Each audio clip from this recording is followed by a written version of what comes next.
2-0. Villa made it 8 wins out of 9 with a 4-3 victory at Brighton. Palace winning 1-0 at Turf Moor. Forest winning 1-0 at Molineux, who's still without a victory this season. It's the joint worst start by any Premier League side. Leeds 3-1 winners over Chelsea, and it finished 1 apiece at Anfield between Liverpool and Sunderland. So they are still rooted just 2 points, Wolves. Burnley beaten again on 10. Then come West Ham, who've slipped in there tonight because Leeds United have climbed out of the bottom 3 with that victory. 14 points on the board from 14. Forest looking more comfortable now, have a 4-point gap on the bottom 3. Elsewhere, Liverpool in 8th place still. Sunderland stay in 6th. Palace up to 5th. Villa up to 3rd. Then it's City and Arsenal restoring their 5-point advantage at the top.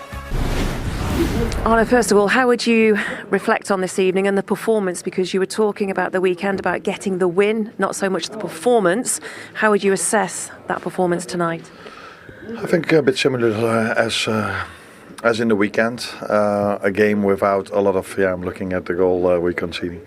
A game where we didn't concede a lot, we didn't create a lot. Maybe we created a bit more than we conceded.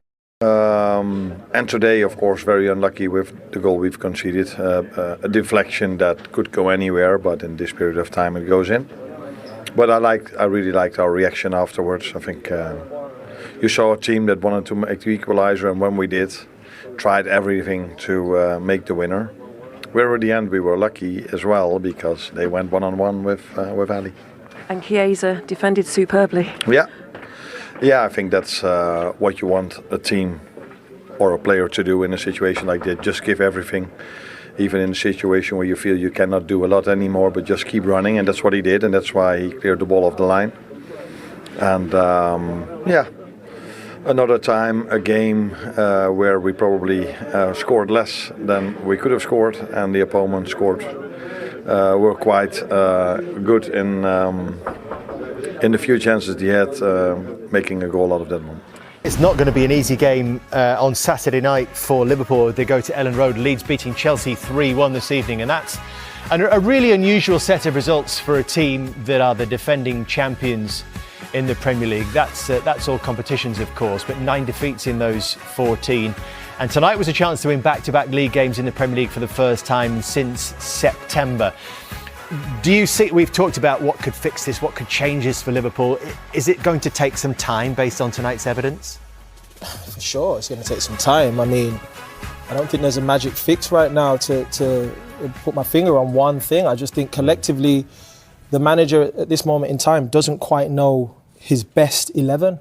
And with that being said, players coming back and trying to find their fitness. Wirtz is trying to get sharp again. Isak's not completely sharp at his level. We saw Joey Gomez come in tonight, right back, who's not been in the squad for a while on the pitch starting game. So collectively, I think the manager is trying to figure out.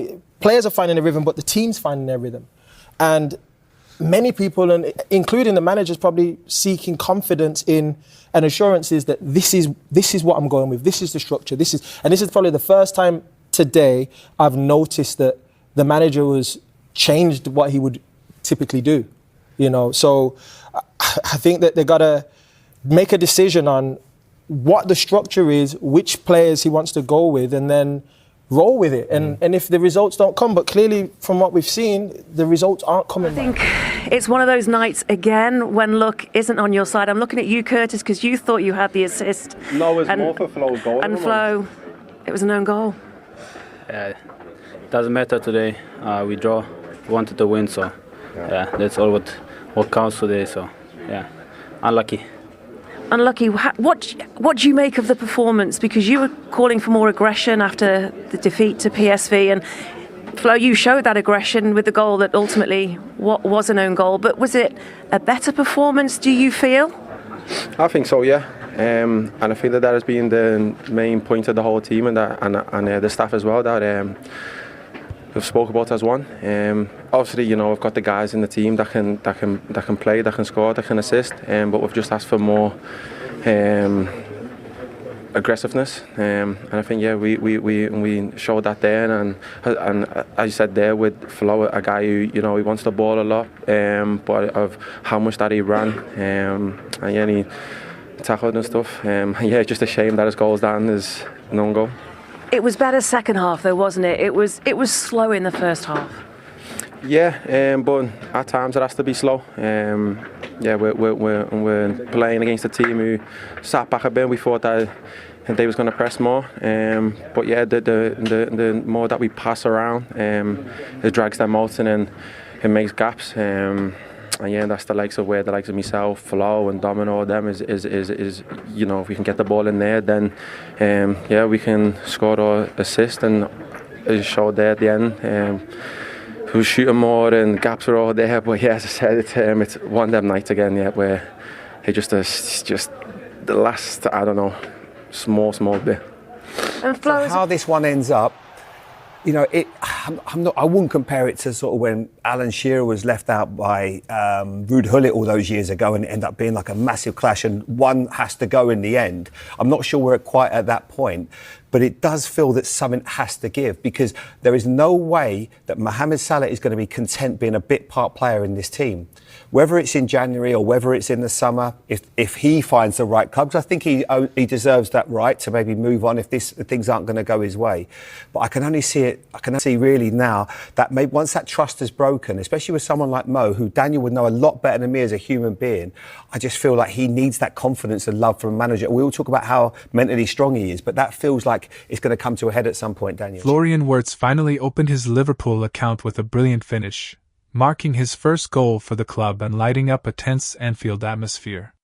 The German starlet's strike had fans on their feet and seemed to put the Reds in control, showcasing exactly why the club invested in his talent. Sunderland, however, refused to roll over, fighting back with determination and grabbing an equalizer that stunned the home crowd. On the touchline, Arne Slot couldn't hide his emotions. His explosive celebration after Wirtz's breakthrough goal captured the passion driving this new Liverpool era. But the manager's mood shifted as his side allowed Sunderland back into the game. The draw leaves Liverpool frustrated, knowing they created enough to win, yet the night will still be remembered for Wirtz's landmark moment, and the fiery energy Slot brought to the sidelines.